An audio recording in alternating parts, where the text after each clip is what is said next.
Africa, oye, bravo à l'Afrique qui se réveille et qui s'éveille. Et aujourd'hui, nous allons parler du Niger. Quel est l'état actuel du Niger? Donc, la géopolitique du Niger ce matin.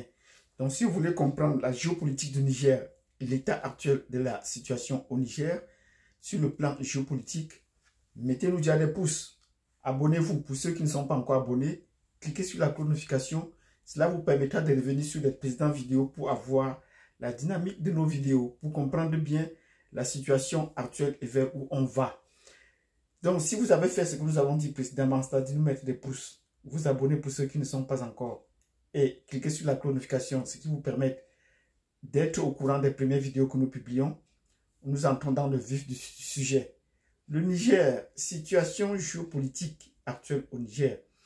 Des abonnés ou mes confrères qui sont des youtubeurs parlent des situations géopolitiques, de géostratégie, mais n'apportent pas tous les éléments qu'il faut. Donc c'est sur cette chaîne que nous pouvons bien parler de la géopolitique du Niger, parce qu'il y a une façon d'aborder la géopolitique qu'on n'enseigne pas forcément à l'école, mais le b.a.-ba de la géopolitique, c'est la géographie.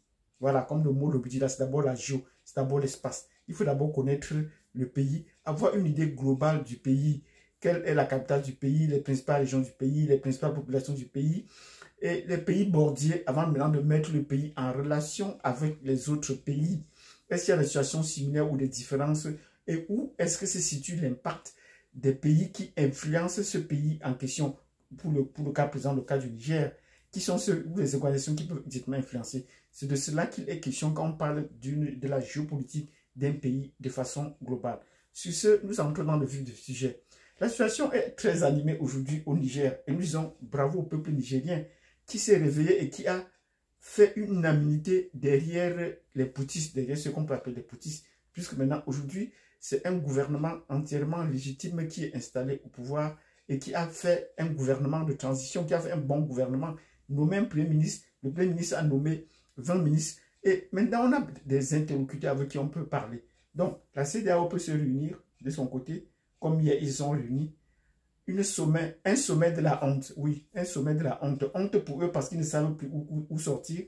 Mais comme ils ne reculent devant rien, ils sont obligés quand même d'organiser parce que bon, on a donné l'argent pour organiser, ils doivent organiser. Mais n'oublions pas que les participants doivent imputer cet axe-là à leur population respective.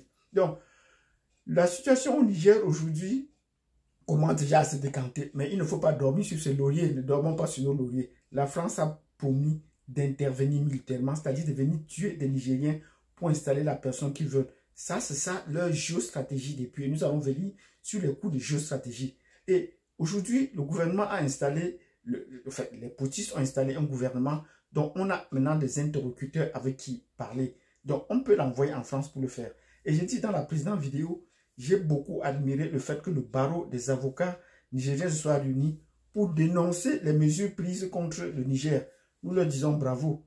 Mais nous disons qu'il faut maintenant aller au-delà. Et la prochaine étape, ce que nous attendons du barreau nigérien, ce serait également de porter plainte contre Macron pour agression, pour appel au génocide contre le peuple. Oui, il faut porter plainte contre Macron parce que ça, c'est le moment également que le Niger et les autres peuples doivent se coaliser pour essayer de déranger Macron. Il faut le déranger aussi. Parce que tant qu'il n'a jamais à faire face à la justice, ils peuvent être tranquilles dans leur pays. C'est le cas de tous les Européens. Il faudrait que, quand ils mettent les institutions judiciaires en place, il faudrait qu'on les applique aussi contre eux. Donc, nous disons, il est temps de porter plainte contre Macron pour appel au génocide au Niger. Quand il dit qu'il va faire une intervention armée, ce n'est pas sur les troupeaux de bœufs, c'est sur les êtres humains et il y aura des morts et des milliers de morts. Donc, quand il appelle, il faut bien qu'il fasse, preuve de courage pour affronter la justice et défendre ses arguments. Voilà. Il faut aller en plus au-delà, porter plainte contre la France. Il faudrait bien que l'État nigérien porte plainte contre la France.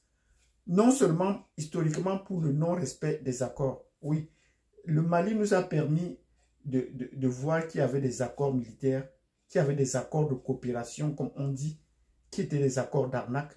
Sur 11 points, nous allons revenir sur ces accords. La France n'a jamais respecté un point de ces accords. Le Mali a dénoncé ces accords et a rompu avec ces accords. Nous disons bravo au Mali qui est le premier pays indépendant. Oui, nous leur disons bravo. Le Niger doit suivre la méthode, porter plainte contre la France et établir les rapports. Qu'est-ce qui peut justifier cette exploitation aussi poussée de payer les matières minérales pour aller revendre et venir, de faire le commerce dans le dos des Nigériens par procuration. Donc nous disons, on doit aller au-delà, non seulement dénoncer ces accords coloniaux, mais également les porter plainte pour arnaque. Oui, ça ce sont des crimes économiques, des crimes financiers.